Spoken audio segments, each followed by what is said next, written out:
Saudara yang kasih dalam Tuhan, di saat ini izinkan saya menyampaikan apa yang Tuhan taruh di hati saya.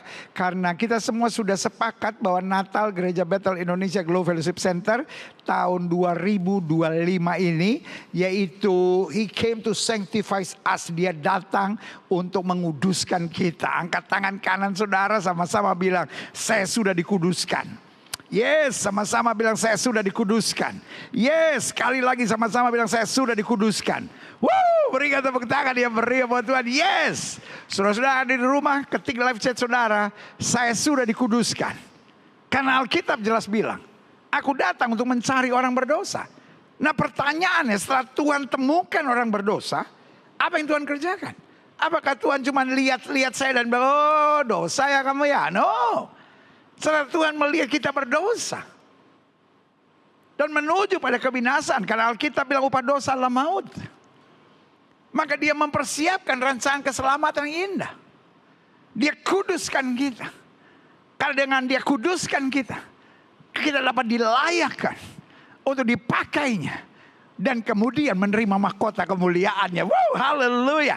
Karena itu izinkan hari ini saya share di 10 Days to Christmas ini, dia datang untuk menguduskan kita, agar kita siap mengerjakan pekerjaan yang dikehendaki Allah.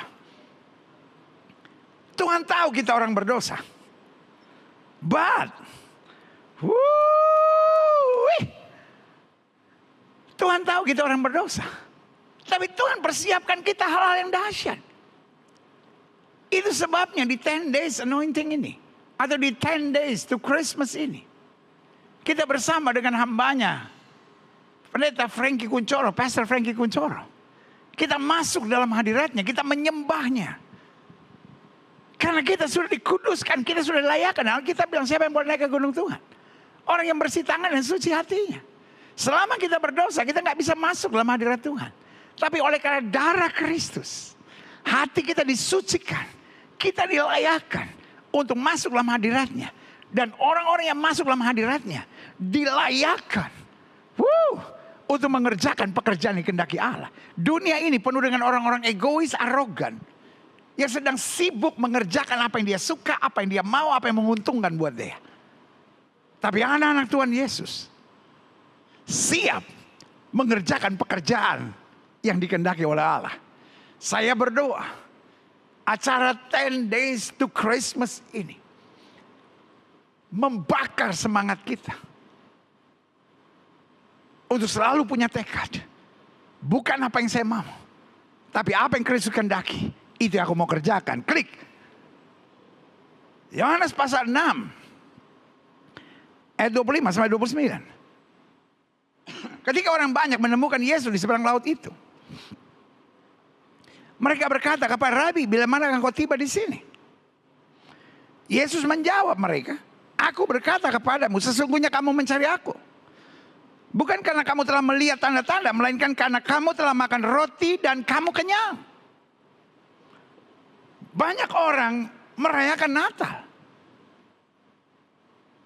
hanya sekedar karena, oh saya orang Kristen, saya diberkati oleh Tuhan, saya ditolong oleh Tuhan, saya menerima keselamatan dari Tuhan. Pertanyaan saya, apakah itu cukup?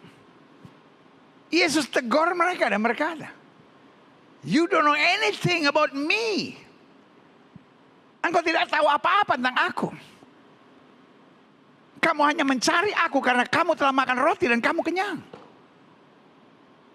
Kita gak ngerti tentang rencana Allah, kita gak ngerti tentang kehendak Allah, kita gak ngerti tentang maunya Tuhan dalam kehidupan kita. Kita hanya sibuk mikirin diri kita sendiri. Stop become an egoistic Christian. Jangan jadi orang-orang Kristen yang hanya mikirkan kepentingan, keuntungan diri kita. Klik ayat 27, bekerjalah bukan untuk makanan yang akan dapat binasa, melainkan untuk makanan yang bertahan sampai kepada hidup yang kekal, yang diberikan anak manusia kepadamu, sebab dialah yang disahkan oleh Bapa Allah dengan meterainya. Lalu kata mereka kepadanya, apakah yang harus kami perbuat supaya kami mengerjakan pekerjaan yang dikehendaki Allah? Saya berdoa, biarlah hari ini dalam pujian penyembahan kita, setiap kita berkata, Tuhan ajar aku supaya aku dapat mengerjakan pekerjaan yang dikehendaki oleh Allah. yang setuju, yang ada di rumah ketika live chat saudara. Ajar aku. Supaya aku dapat mengerjakan pekerjaan yang kehendaki Allah. Semua yang ada di gereja, taruh tangan kanan saudara di dada. Sama-sama bilang sama saya, ajar aku. Supaya aku selalu mengerjakan pekerjaan yang dikehendaki oleh Allah. Sekali lagi ayo semangat sama-sama. Ajar aku. Agar aku selalu dapat mengerjakan pekerjaan yang dikehendaki oleh Allah. Berikan tepuk tangan yang meriah buat Tuhan. Yes. Jawab Yesus kepada mereka. Inilah pekerjaan yang dikehendaki Allah. Yaitu hendaklah kamu percaya kepada Dia yang telah diutus oleh Allah. Terjemahan aslinya bilang. Supaya kamu percaya. Dan kamu taati. Segala sesuatu yang ditetapkannya. Artinya kita bukan hanya percaya. Karena Alkitab bilang iman tanpa perbuatan pada hakikatnya mati. Artinya karena kita percaya. Kita mau taat. Karena kita percaya kita mau setia. Karena kita percaya. Kita mau selalu senangkan hati Tuhan. Yang setuju katakan amin. Klik. Nah saya pelajari. Tuhan harus menguduskan kita. Agar kita mampu mengerjakan segala pekerjaan yang dikehendaki oleh Allah. Karena kita bilang pada dasarnya roh memang penurut. Tapi daging lemah. Kita mau sabar tapi kita nggak kuat. Kita mau bertahan tapi kita nggak sanggup. Kita mau setia tapi kita goyah. Karena Alkitab bilang. Lawanmu si iblis sama seperti singa berkeliling mencari orang dapat ditelannya. Tapi perintah Tuhan lawan dia dengan iman yang teguh. Maka dia akan lari. Gimana kita bisa lawan? Kalau kita nggak dikuduskan. Karena itu buat saya. Natal itu membanggakan. Saya mengerti setiap kali adanya Natal selalu ada polemik. Jangan ucapkan selamat Natal. Yang mengucapkan selamat Natal ikut kafir dengan mereka. Lalu orang bilang Natal itu aneh. Masa Allahnya orang Kristen lahir dan melahirkan. Jadi Allahnya orang Kristen jadi bayi. Tapi dengar, buat setiap saudara menghina, merendahkan Natal kami berkata, kami bangga punya Tuhan seperti Yesus. Kami bangga merayakan Natal. Hinaan apapun yang kalian tujukan kepada kami, itu tidak akan mengubahkan kebanggaan kami merayakan Natal. Bayangkan Allah yang transenden, Allah yang mulia, Allah yang kudus, Allah yang dahsyat, Allah yang luar biasa, turun menjadi sama dengan manusia. Pertanyaan saya, Allah yang kau percaya itu, dapatkah turun menyelamatkan manusia? Apapun yang kau katakan. But when I call him God, nothing is impossible for him. Saya terlalu bangga dengan Tuhan saya. Bahwa dia bukan Tuhan yang hanya tunggu saya di sorga. Tapi dia Tuhan yang turun menjadi sama dengan manusia. Menyelamatkan saya, memastikan bahwa saya lewati segala perkara. Akan lebih daripada orang yang menang. Karena dia Allah Immanuel yang menyertai saya. Itu sebabnya buat saya Natal membanggakan. Karena Natal memastikan saya bukan lagi orang berdosa. Tapi dia mencari saya untuk menyelamatkan saya. Dia mencari saya untuk dapat menguduskan saya. Dan kenapa dia harus kuduskan saya? Karena dia punya target. Supaya saya dapat melakukan pekerjaan yang dikehendakinya. Lalu pertanyaan saya selanjutnya. Mengapa Tuhan harus menguduskan kita? Tuhan harus menguduskan kita agar saya mampu mengerjakan segala pekerjaan yang dikehendaki oleh Dia. Karena tanpa Tuhan menguduskan kita, yang pertama, kita hanya mengerjakan yang kita suka. Dan kita anggap untung dan menyenangkan. Kenapa banyak orang egois? Kenapa banyak orang kecewa dalam pelayanan? Kenapa banyak orang gak sanggup mengalah? Kenapa ada banyak orang gak sanggup untuk sabar? Karena dia cuma mau mengerjakan pekerjaan yang dianggap untung, pekerjaan yang dianggap enak, pekerjaan yang dianggap menyenangkan. Tapi hidup Kristen bukan mengerjakan pekerjaan yang saya anggap enak, untung dan menyenangkan.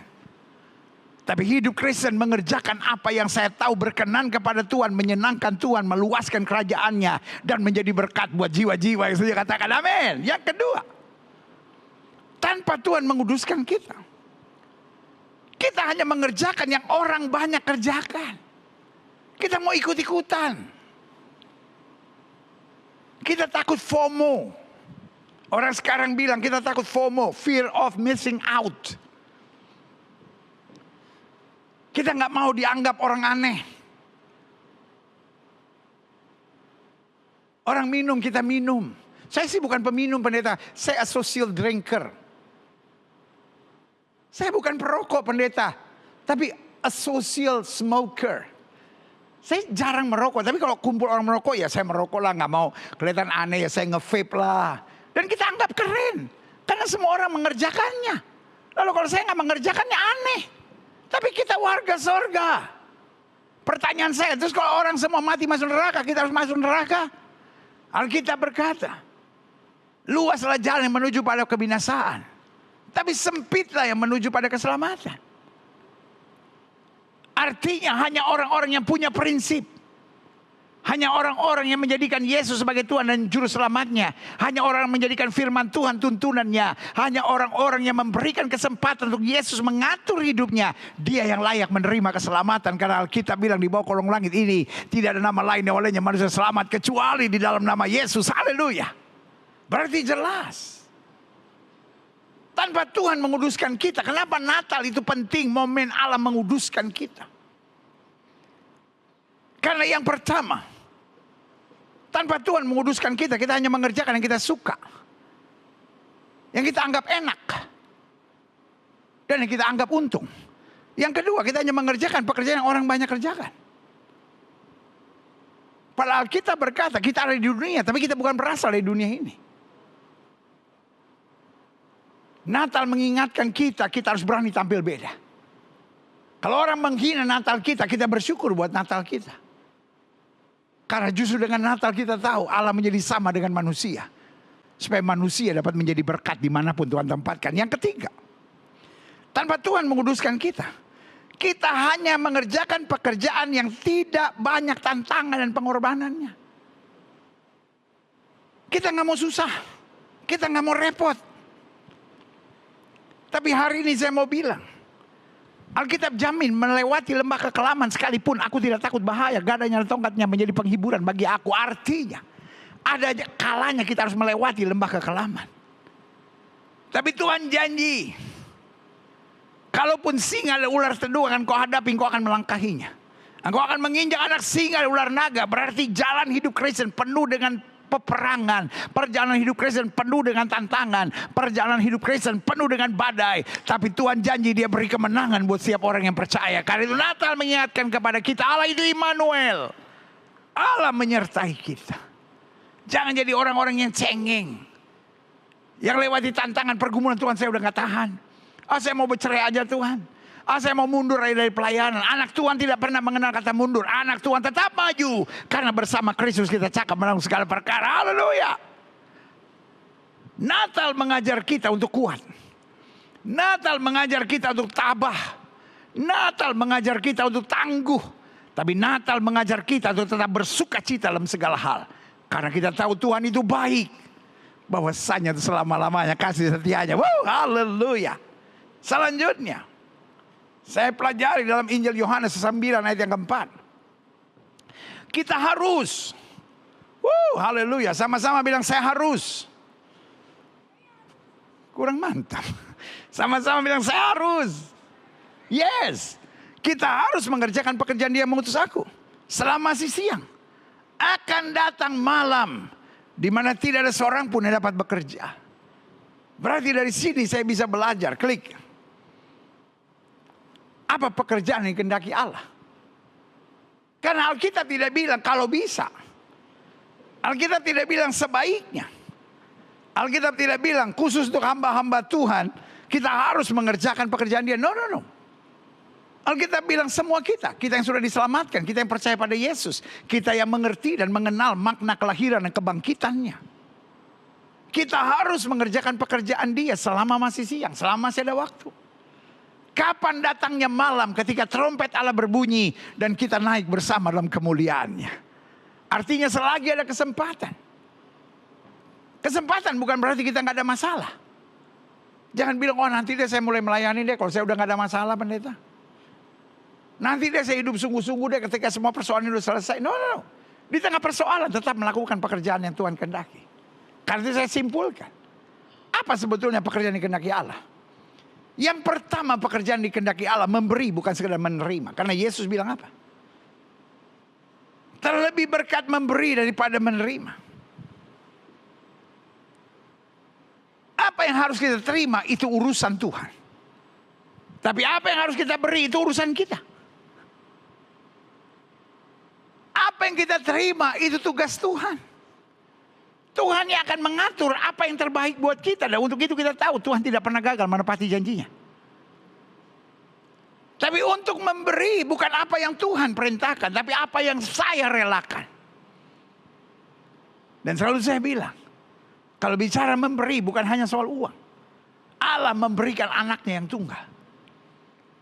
Siapkah kita beri waktu untuk Tuhan? Siapkah kita beri hidup kita buat Tuhan? Paulus sampai bilang, apa yang dulu kuanggap kebanggaan, sekarang kuanggap sampah. Karena pengenalan akan Yesus Kristus Tuhanku jauh lebih mulia dari segala-galanya. Kenapa kita semangat dalam memberi? Karena kita sudah menerima segalanya dari Tuhan. Kita menerima pertolongan dari Tuhan, karena itu kita nolong orang lain. Kita mendapat berkat dari Tuhan, karena itu kita berkati orang lain.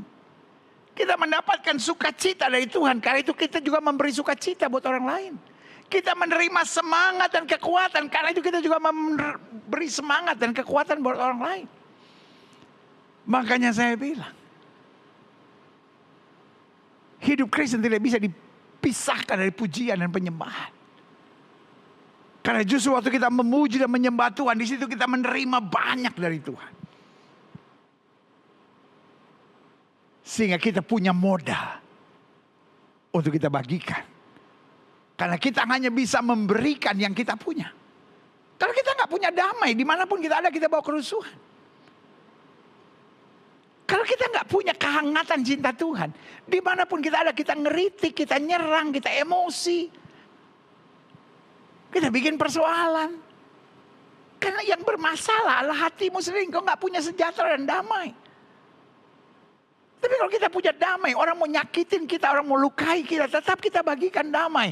Karena apa yang Tuhan berikan so much, we can contain it. Kita nggak bisa tahan. We have to give it away. Kita harus bagikan dimanapun kita ada. Berarti pekerjaan yang kehendaki Allah. Kita menjadi berkat. Kita memberi. Karena urusan menerima itu urusan Tuhan.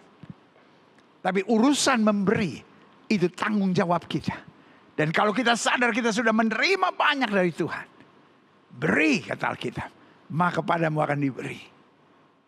Memberi bukanlah permohonan Tuhan kepada kita. Tolonglah, usahakanlah, berilah, tidak. Tapi perintah Tuhan, beri maka kepadamu akan diberi. Artinya jangan ragukan aku akan menyelesaikan segalanya bagimu. What is Christmas? Apa itu Natal? Natal Allah memberikan segalanya buat kita. Dia turun sendiri. Supaya dapat menyelamatkan kita. Yang kedua, apa pekerjaan yang dikehendaki oleh Allah? Kata Alkitab menabur. Menjadi saksi Tuhan. Alkitab berkata pergi. Beritakan Injil kepada segenap makhluk. Itu sebabnya. Dalam periode kepemimpinan Sinode GBI ini. Ditetapkan salah satu tugas utama gereja adalah mentuntaskan amanat agung Kristus. Artinya siapapun kita harus menabur benih firman Tuhan. Bisa lewat kesaksian kita, bisa lewat perkataan kita, bisa lewat kehidupan kita. Tapi memang kita nggak punya kuasa untuk merubah hati orang. Dan Tuhan juga gak pernah perintahkan kita untuk merubah hati orang. Tugas kita adalah memberitakan firman. Menabur benih. Bukankah kalau kita lemah lembut ke orang lain? Bukankah kalau kita menghargai orang lain? Bukankah kalau kita memaafkan orang yang bersalah? Bukankah ketika kita murah hati pada orang lain? Itulah nilai-nilai kebenaran firman Tuhan. Yang kita sedang taburkan. Jangan jadi orang Kristen yang sombong. Jangan jadi orang yang kepala batu. Jangan jadi orang yang egois. Jangan jadi orang yang kasar. Tapi dimanapun kita ada. Kita mau menabur. Karena waktu kita menabur firman Tuhan, maka kita akan menuai kemuliaan yang Tuhan sediakan. Oh, berikan tepuk tangan ya berikan buat Tuhan. Yang ketiga, yang terakhir. Adapun pekerjaan yang dikehendaki oleh Allah, mengucap syukur dalam segala hal. Iblis paling gak tahan sama orang-orang yang bersyukur. Iblis paling senang dengan orang-orang yang apa aja emosi, apa aja berontak, apa aja mengeluh, apa aja bersungut. Karena orang yang gampang mengeluh, gampang bersungut, gampang kecewa dan gampang meninggalkan Tuhan. Tapi sebaliknya orang yang tahu bersyukur, artinya mau ada masalah apapun yang kita lihat kebaikan Tuhan, yang kita lihat kuasanya, yang kita lihat karya-karyanya yang sempurna. Natal 2025 ini didahului dengan peristiwa yang sangat tidak menyenangkan, yaitu bencana besar. Aceh, Sumatera Utara dan banyak daerah di Indonesia mengalami hal yang sama. Gereja kita berbuat sesuatu untuk itu. Oleh anugerah Tuhan, minggu lalu Gravens sudah dari Medan. Idenya luar biasa. Dia bilang, Dad, sebelum kita tolong orang, mending kita tolong hamba-hamba Tuhannya dulu, supaya hamba-hamba Tuhannya menjadi alat untuk tolong orang. Kalau hamba-hamba Tuhannya juga susah, repot. Jadi yang pertama kita kumpulkan hamba-hamba Tuhan, kita kasih berkat buat mereka, supaya minimal mereka tidak harus antri di pengungsian, tapi mereka ada berkat sedikit untuk mereka dapat mulai berbuat sesuatu dalam kehidupan untuk menolong orang lain. Lalu kemudian dari gereja kita juga persiapkan saudara-saudara yang rindu untuk menjadi berkat. Dari kemarin sudah saya sampaikan bahwa saya menyediakan buku-buku untuk saya bantu. Tapi kalau saya bawa buku di tengah mereka lapar, tidak berarti banyak. Lagian kalau saya bawa buku ke daerah yang begitu jauh, timbangannya begitu berat. Jadi akhirnya kita bersepakat, saudara-saudara yang ada berkat, kalau saudara memberi, kami akan memberi buku buat saudara. Jadi buku-buku ini kami berikan kepada saudara, dan oleh anugerah Tuhan kalau saudara digerakkan, saudara memberi uang, donasi. Saya tidak meminta donasi gratis dari saudara. Waktu saudara berdonasi, kami berikan buku buat saudara, supaya kami dapat membawa uang kepada mereka. Karena mereka sangat membutuhkan uang. Yang mereka butuhkan juga sarung. Kalau ada saudara yang punya hubungan dengan tempat sarung, saudara bisa bawa sarung. Tapi bukan yang bekas, yang baru, saudara-saudara. Sebagian uang juga akan kita belikan sarung. Kita belinya akan di Medan dan kita bawa ke sana, saudara-saudara. Karena saya pikir ini memang sesuatu yang berat untuk dijalani. Apalagi khususnya mereka yang Kristiani menjelang Natal. Tapi pertanyaan saya, apakah itu alasan untuk kita marah sama Tuhan? Karena bukan Tuhan yang buat bencana ini. Tuhan hanya kirimkan hujan, dan hujan itu baik. Tapi manusia telah begitu rakus, begitu serakah, memperkosa alam separah-parahnya. Dan ada saatnya alam diam, tapi ada saatnya alam menjerit. Tidak bisa kami diperlakukan terus-menerus seperti ini. Dan hari ini alam sedang menjerit. Karena itu saudaraku yang kasih dalam Tuhan, saya mengajak saudara untuk berdonasi. Di depan ada booth. Saudara-saudara yang mau berdonasi, dan saudara yang di rumah bisa berdonasi lewat transfer bank atau scan QRIS saudara. Tapi buat yang ada di gereja secara khusus, saudara ada booth di sana, saudara bisa dapatkan buku sambil saudara berdonasi.